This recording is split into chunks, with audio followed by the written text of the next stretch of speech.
વડોદરા મહાનગરપાલિકાની વડી કચેરી ખાતે મ્યુનિસિપલ કમિશનર અરુણ મહેશ બાબુની અધ્યક્ષતામાં રિવ્યૂ બેઠક મળી હતી.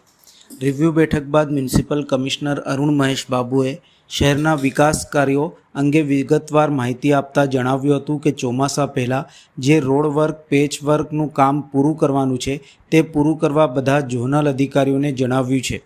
રોપા વાવેતર અને જાળવણીની કામગીરીમાં પણ ફોકસ કરવાનું છે. લિનિયર પાર્કની પણ કામગીરી થઈ રહી છે. સ્મશાનોના મેન્ટેનન્સ માટે પણ સૂચના અપાઈ છે. વેક્યુમ બેસ મશીન પણ મંગાવાશે જેથી સફાઈ ઉપર વધારે ફોકસ થાય. દબાણ દૂર કરવાની કામગીરી પણ થશે. જેટિંગ મશીનથી પણ કાર્ય થશે. 4 ઝોનમાં વિકલ્પ પુલનું નક્કી કરાયું છે. સમગ્ર મીટિંગ સંદર્ભે તેમજ વિકાસ કાર્યો સંદર્ભે મ્યુનિસિપલ કમિશનર અરુણ મહેશ બાબુ દ્વારા વિસ્તૃત માહિતી આપી હતી. પહેલા જે રોડ વર્ક્સની અને પેચ વર્ક્સનું કામ પૂરું કરવાનું છે એને પૂરું કરવા માટે એમને બધા ઝોનલ અધિકારીઓને અમે તાકીદ કરી છે. નેક્સ્ટ આપણે અત્યારે પ્લાન્ટેશન ડ્રાઇવ્સ અને મિશન મિલિયન ટ્રીઝનું કામ ચાલી રહ્યા છે. એટલે મેક્સિમમ ટુ મેક્સિમમ પબ્લિકમાં રોપાની ડિસ્ટ્રીબ્યુશન, રોપા વાવેતર અને જાળવણીનું કામગીરીમાં પણ વધારે ફોકસ કરવાનું છે. નવા જે લિનિયર પાર્ક જે અત્યારે સેવાસીમાં આપણે પ્લાનિંગ કરી રહ્યા છે 1.5 કિલોમીટર પ્લસ 1.3 કિલોમીટરનું લિનિયર પાર્ક પણ અત્યારે આગળ વધી રહ્યા છે. સાથે જે વડોદરા શહેરની અંદર સ્મશાનો છે, આ સ્મશાનોની મેન્ટેનન્સ માટે જે 4 ઝોનલ એન્જિનિયર્સ છે એમને પણ સૂચના આપી છે કે જે રેગ્યુલર મેન્ટેનન્સ કરવાનું થાય, પબ્લિક સુવિધા માટે જે કરી આપવાનું છે એ બધું પણ કરવાનું સૂચના આપી છે. આવનારા દિવસોમાં વડોદરા શહેરમાં આપણે વેક્યુમ બેઝડ મશીન્સ પણ દરેક વોર્ડમાં મગાવવાના છે, જેથી કરીને સફાઈની ઉપર વધારે ફોકસ થાય. એટલે વેક્યુમ સેક્શન મશીન્સથી રોડની સફાઈ પણ શરૂ કરીશું. જે અત્યારે સ્વીપિંગ મશીન ચાલી રહ્યા છે એને વ્યવસ્થિત રીતે મેન્ટેન કરીને વધારે કામ સારી રીતે થાય એ બાબતની ચર્ચા કરવામાં આવી છે. જે સ્મોક ગન્સ પણ આપણે ટ્રાયલમાં લીધા હતા એ પણ અત્યારે આવનાર ટૂંકા સમયમાં ડસ્ટ પોલ્યુશનને કોમ્બેટ કરવા માટે આવશે. નેશનલ ક્લીનર પ્રોગ્રામ અંતર્ગત વધારે મેક્સિમમ મશીન્સ ફોર ક્લીનનેસ અમે વાપરીશું. હવે એન્ફોર્સમેન્ટ ડિપાર્ટમેન્ટની જે દબાણ હટાવ ડિપાર્ટમેન્ટ પણ જે સેન્ટ્રલી ચાલી રહ્યા છે એને ઝોન વાઇઝ અમે ફાળવણી કરી રહ્યા છે. એમના રિક્વાયરમેન્ટ પ્રમાણે ઝોન વાઇઝ ટ્રક્સ અને ઝોન વાઇઝ ગાડીયા એ પણ અમે ખરીદીની પ્રક્રિયા ચાલી છે. એટલે આવનારા દિવસમાં ડિસેન્ટ્રલાઇઝ દબાણ હટાવો અને દબાણ દૂર કરવાની કામગીરી પણ શરૂ કરી દેવામાં આવશે.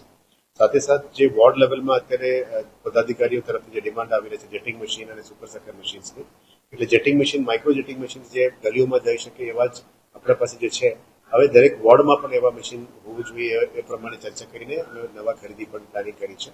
સાથે સુપર સકર મશીન્સ આપણા પાસે 14 છે, એ પણ દરેક વોર્ડ વાઇઝ એક સુપર સકર મશીન હોવું જોઈએ એ પ્રમાણે નવું ખરીદી પણ અત્યારે પ્લાનિંગ કરી રહ્યા છે. સાથે વ્હીકલ પૂલમાં અત્યારે જે સેન્ટ્રલી અત્યારે ડીઝલ અને વર્કશોપ ચાલી રહ્યા છે એને પણ બાયફર્કેટ કરીને 4 ઝોનમાં વ્હીકલ પૂલ 2 VGL દ્વારા અને 1 HPCL અને BPCL દ્વારા કરવા માટે નક્કી કર્યું છે. અને આવનારા દિવસોમાં ધીરે આપણે ગાડીઓને ડીઝલથી CNGમાં અને CNG to electric A migration પણ શરૂ કરી દેવાના છે. આજે બીજું જે બસ સ્ટેશનની પણ વાત થઈ, એમાં ગોત્રી સબસ્ટેશનમાં પાવર ચાર્જર્સ પણ અત્યારે લાગી ગયા છે. વધારે આપણે નિઝામપુરામાં પણ લગાવીશું અને ફ્યુચરમાં સાઉથ અને નોર્થમાં પણ લગાવવાના છે. આપણા પાસે 30 બસીસ જે આવી ગયું છે અને આજે વધારે 100 બસીસ પણ આવી રહ્યા છે. ભારત સરકારના તારીખ માટે અમે વેઇટ કરી રહ્યા છીએ. તારીખ આવ્યા પછી રૂટિંગ બધું તૈયાર છે, એટલે 3 સિટીનું કદાચ એક સાથે થવાનું શક્યતા છે. એ ધ્યાને લેતા આવનારા દિવસમાં ઇલેક્ટ્રિક મોબિલિટી ઉપર વધારે ભાર મૂકીને કામગીરી કરીશું. જે સોલર ટ્રીઝ છે આપણે ગ્રીન એનર્જી ઉપર માઇગ્રેટ થઈ રહ્યા છે, એમાં પણ 3 જગ્યા ઉપર લાગી ગયું છે. પણ આવનારા દિવસમાં તમામ ગાર્ડન્સમાં જે ઓપન પેચેસ છે અને જે ઓપન પેચેસ ટ્રાફિક જંકશન પર છે ત્યાં પણ સોલર ટ્રીઝ લગાવવાના છે. હાલ આપ જોઈ શકો છો કે કમાટી બાગમાં 2 જગ્યા, ગોત્રીમાં પણ લાગવાનું શરૂ થઈ ગઈ છે. ધીરે આ બધા આપણે ગ્રીન એનર્જી ઉપર માઇગ્રેટ થવાના છે. પ્રધાનમંત્રી આવાસ માટે જે લાસ્ટ 5 વર્ષમાં જે થોડું બેકલોગ હતું, 30,000 પ્રધાનમંત્રી આવાસની મકાનોની પ્લાનિંગ અને DPR તૈયાર થઈ ગઈ છે. 12 DPR સરકારમાં જતું રહી છે અને આવનારા દિવસો માટે પણ પ્લાનિંગ અમે કરી રહ્યા છે, જેથી કરીને આવનારા દિવસોમાં મધ્યમ અને નાના વર્ગના લોકોને પણ મકાન આપી શકાય એવા રીતનું અત્યારે તૈયારી ચાલુ છે. ઉડાનું પણ અત્યારે 200 મકાન રેડી થઈ ગયા છે, એ પણ ટૂંકા સમયમાં લોકાર્પણમાં જશે. ઉડામાં પણ પાણી ડિસ્ટ્રીબ્યુશન નેટવર્કનું જે 5 ગામની પાણી આપવાનું છે એ પણ તૈયાર થઈ ગઈ છે, એ પણ ટૂંકા સમયમાં લોકાર્પણ થઈ જશે. અને આપણામાં જે ટાંકીઓ તૈયાર થઈ ગયું છે એમાં પાણી વિતરણ પણ શરૂ થઈ ગયું છે. લોકાર્પણ માટે પણ અમે વેઇટ નથી કર્યા, જેમાં પણ વેમાલી બધામાં ટાંકી છે, બધામાં ટાંકી શરૂ કરી દીધી છે. પણ જ્યારે કાર્યક્રમ થશે ત્યારે અમે લોકાર્પણનો કાર્યક્રમ લઈ લઈશું. સાથે અત્યારે ડ્રેનેજનું જે કામગીરી ચાલી રહ્યા છે, 71માંથી ઓલમોસ્ટ 59માં આવી ગઈ હતી અને આ જૂન 20 અને જૂન 30ની વચ્ચે તમામ કામો પૂરું થઈ જશે અને રોડની તમામ કામો પણ પૂરું થઈ જશે. પાણી પુરવઠા, ડ્રેનેજ, રોડ અને સ્વર્ણિમના રિવ્યુ મિટિંગ માટે અલગથી અમે 4 વાગે બેસવાના છે અને 4 વાગે આનું રિવ્યુ મિટિંગમાં અલગથી પણ બ્રીફિંગ કરીશું, રિવ્યુ પણ કરીશું, જેથી કરીને ચોમાસા પહેલા જેટલું કામ પૂરું કરવાનું છે એ પણ કરીશું અને ચોમાસા પછી પણ જે બાકી છે એ આગળ લઈ જવા માટે નક્કી કર્યું છે. અને ખાસ કરીને સીએનડી વેસ્ટ, અત્યારે કન્સ્ટ્રક્શન ડેમોલિશન વેસ્ટ આખા સિટીમાં ઘણા જગ્યામાં જોવા મળી રહ્યા છે.